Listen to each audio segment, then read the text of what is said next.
अचानक पाऊस पडला आणि बीडच्या शेतात एक अचानक चमत्कार घडला।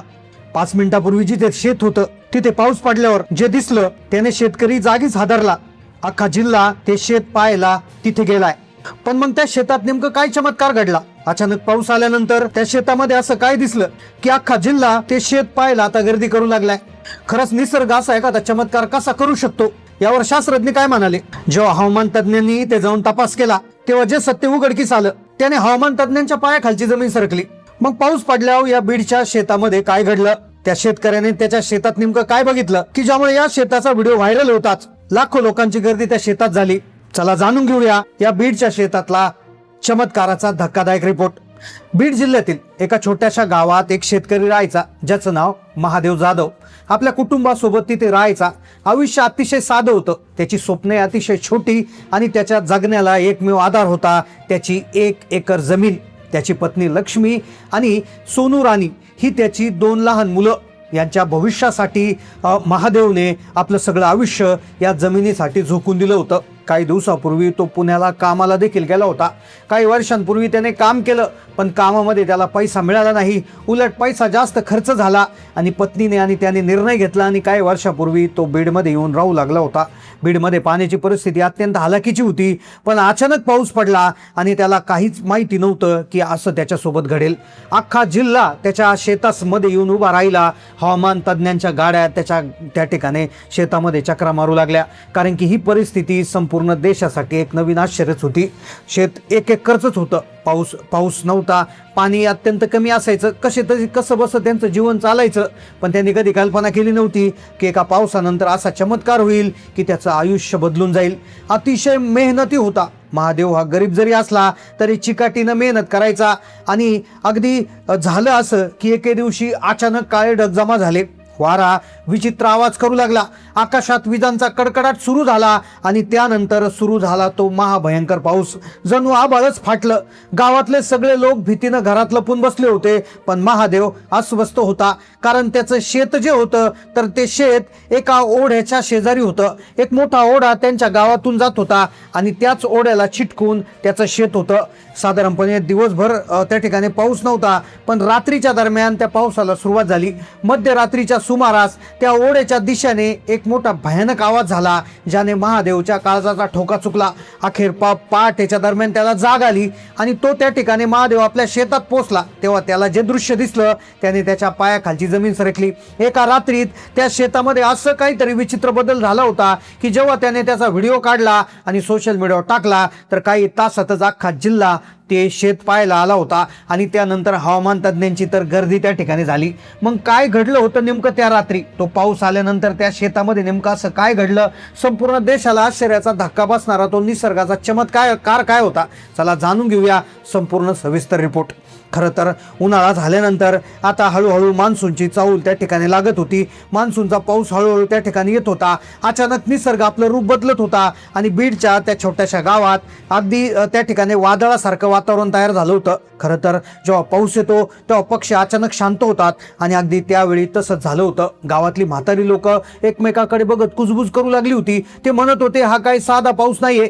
रात्रीच्या वेळी पावसानं अतिशय रौद्ररूप धारण केलं। काही वेळापूर्वी अवकाळी पाऊस तसेच मोठ्या पावसांची शक्यता वर्तवण्यात आली होती। मुसळधार पावसामुळे अक्षरशः सगळीकडे वातावरण हे होणार आहे अशी माहिती त्या ठिकाणी देण्यात आली होती। लोकांच्या घरात पाणी शिरेल, लोकांची प्रचंड नुकसान होईल असं देखील सांगण्यात आलं होतं। त्यामुळे आता जसं काळं आभाळ आलं तसं लोक जे आहे ते देवाचा धावा करू लागले होते पण महादेवच्या शेतात जे होणार होतं त्याची कल्पना कुणी आयुष्यात केली नव्हती। गावात बसलेले म्हातारे नेहमी म्हणायचे अरे महादेव तुझं शेत ओढ्याच्या कडेला आहे। ओढ्याच्या कडेला शेत जर असेल तर त्याला खूप काळजी घ्यावी लागते कारण की ओढ्याच्या कडेचं शेत जर असेल, ओढ्याला पाणी आलं तर कदाचित शेतामध्ये पाणी जाऊ शकतं आणि तुझं पीक वाया जाईल असं ते नेहमी महादेवला सांगायचे। पण ओढ्याचा धोका नव्हता, धोका दुसराच निसर्गाने त्याला देणार होता। कोणालाच त्याची कल्पना नव्हती। खरं तर महादेवच्या दारात त्या ठिकाणी उभा राहून तो नेहमी त्या ओढ्याकडे बघायचा। त्याची पत्नी लक्ष्मी त्याला समजवत होती की त्या दिवशी रात्री तो ज्या ठिकाणी वादळ आले तुम्ही शेताकडे जाऊ नका, पण महादेवचं मन शांत बसत नव्हतं. त्याचे डोळे विजांच्या प्रत्येक चमकेसोबत आपल्या शेताचा विचार करत होते. आणि अचानक मध्यरात्रीनंतर त्या ओढ्याच्या पात्रातून एक मोठा आवाज झाला. जणू खूप मोठं काहीतरी कोसळले. ज्या आवाजानं संपूर्ण गाव दचकलं. तो आवाज इतका भयानक होता की महादेवच्या मनात पालचूक चुकली. पण पाऊस हा प्रचंड होताच, पण त्यासोबत विजांचा कडकडाट भयानक होता आणि वादळे वारे प्रचंड सुटले होते. हळूहळू रात्रीतला तो पाऊस थांबला. पहाटेला तो झोपून गेला. त्याला झोप येत नव्हती, पण पहाटे तो कसा बसा उठला. पाऊस ओसरला होता. महादेव चिखलातून वाट काढत शेताकडे धावला. तो शेताच्या बांधावर पोहोचताच त्याने जे पाहिलं तो जागीच खिळून उभा राहिला. त्याच्या डोळ्यासमोर असं काय होतं? त्याच्या शेतात असं काय विचित्र घडलं होतं? काय होता तो निसर्गाचा चमत्कार की ज्यामुळे अक्षरशः अख्खा जिल्हा काही तासामध्येच त्याच्या तिथे उभा राहिला. खरं तर रात्री 11-12च्या दरम्यान वादळी पावसाला त्याच्या गावामध्ये सुरुवात झाली होती. 2-4 दिवसापूर्वी वादळी पावसाचा इशारा देण्यात आला होता. पण त्याने त्यात फारसं सिरियसली घेतलं नाही. तो त्याचे काम करत राहिला. पण अगदी काही 2 दिवसानंतरच म्हणजे 48 तासाचं त्यांच्या गावामध्ये वादळी पावसाला सुरुवात झाली. आणि त्या पावसानंतर सगळ्यात मोठं संकट आलं. आणि ज्या संकटाने महादेवच्या शेतामध्ये तो धक्कादायक प्रसंग गेला. खरं तर महादेव रात्रभर त्या ठिकाणी झोपलाच नव्हता. त्याला थोडा डोळा लागला, पण पहाटे जाग आली आणि पहाटेच तो शेताकडे निघाला. महादेव जसं जसं त्याच्या शेताच्या जवळ जात होता तसं तसं त्याचं हृदय जोरजोराने धडधडत होतं. त्याच्या डोळ्यासमोर कालपर्यंत उभे राहिलं त्याचं पीक फिरत होतं. त्याच्या मुलांची स्वप्न होती, कारण की 1 एकर शेत म्हणजे त्यांच्या मुलाचं स्वप्न होतं. पण काही अंतरावर पोहोचताच त्याचे पाय जागीच थांबले. महादेवच्या तोंडातून शब्द बाहेर पडत नव्हते. त्याचे डोळे विस्फरले गेले. त्याच्या मागे अगदी त्याची पत्नी आणि त्याची 2 मुलं आली होती आणि शेजारचे 2 शेतकरी त्या ठिकाणी आले होते. सगळ्यांनी पुढचं दृश्य पाहिलं आणि सगळेच हादरले. जिथे कालपर्यंत महादेवची जमीन होती, जी ओढ्याला चिटकून जमीन दिसत होती, जी महादेवची जमीन ओढ्याच्या कडेला आहे, त्याच्यामुळे त्याला पाण्याचा फारसा प्रॉब्लेम येत नसायचा. थोडाफार पाऊस पडला की त्याच्या शेतामध्ये पाण्याची जी विहीर होती तर त्या विहिरीला पाणी लागायचं आणि महादेवचं ठीकठाक चालायचं. पण तेच शेत जे होतं ते शेत तिथे होतं का? तिथे काय चमत्कार झाला होता तो अक्षरशः पाहून सगळेजण हादरले. जिथे कालपर्यंत महादेवचं शेत होतं तिथे आज फक्त चिखल, पाणी आणि प्रचंड खोल खड्डा पडला होता. होय, एक मोठा खड्डा, पण हे सामान्य नुकसान नव्हतं. सगळ्यात धक्कादायक गोष्ट म्हणजे की महादेवच्या संपूर्ण शेताचा आकारच रातोरात बदलला होता. जणू कोणतरी जादू करून मशीन लावून रातोरात त्याची संपूर्ण 1 एकर जमीन उकरून कुणीतरी नेली.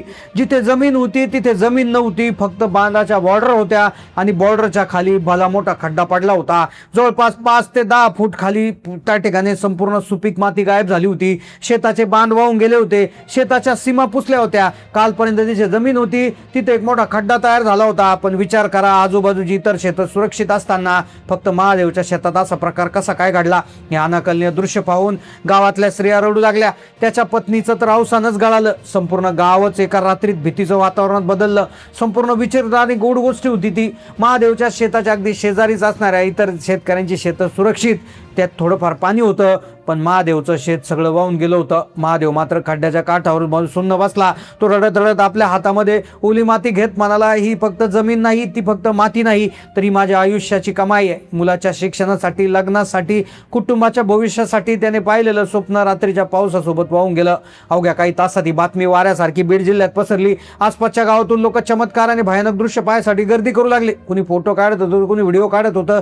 गावातले लोक सांगत होते. त्याने भीती आणखीनच वाढली. गावातील वयस्कर लोकांनी सांगितलं की संपूर्ण आयुष्यात त्यांनी असे पावसाळे पाहिले, पण त्यांनी असा पावसाळा त्या ठिकाणी पाहिला नव्हता. सरकारी तज्ज्ञांनी खोल तपासणी केल्यानंतर या घटनेमागचं खरं सत्य समोर आलं, ज्याने गावकऱ्यांचा गैरसमज दूर केला. पण निसर्गाची भीती वाढली. उन्हाळ्यात त्या ठिकाणी जे भीषण उष्णता पडली होती, त्यानंतर पाऊस सुरू झाला आणि त्यानंतर त्या ओढ्याला अचानक पूर आला आणि त्या पुरामध्ये त्या ठिकाणी मार्ग बदलला आणि मार्ग बदलल्यामुळे त्याने वाटेत येणाऱ्या महादेवच्या 1 एकर जमिनीलाच सोबत घेऊन पुढे गेला. काही तासातच शेताची वरची जमीन रखडून गेली आणि विज्ञानाच्या भाषेत याला सिव्हिअर सॉईल इरोजन म्हणतात. तर अशा पद्धतीनं तेच एक शेत रात्री खोल खड्ड्यात बदललं. ही घटना किंवा कोणता चमत्कार किंवा अंधश्रद्धा नव्हती, तर निसर्गाचा महाभयानक शक्तीसमोर माणूस किती हतबल आणि असहाय्य आहे याची जाणीव करून देणारी एक दुर्घटना होती. महादेव आजही आपल्या उद्ध्वस्त झालेल्या शेताकडे पाहतो, डोळ्यात अश्रू आणून म्हणतो, एका रात्रीत निसर्गाने माझं सगळं काही संपवलं. होतं. उन्हाळ्यात पडलेल्या त्या अवकाळी पावसानं एक कष्टकरी शेतकऱ्याच्या आयुष्याची राखरांगोळी झाली आणि बीडमधील त्या शेतात घडलेली भयानक घटना आज संपूर्ण गाव विसरू शकलेलं नाहीये. अशा प्रकारची घटना तुमच्या आसपास कुठे घडली होती का? नक्की कमेंट करून कळवा. चॅनलला नवीन असाल तर सबस्क्राईब करा. धन्यवाद.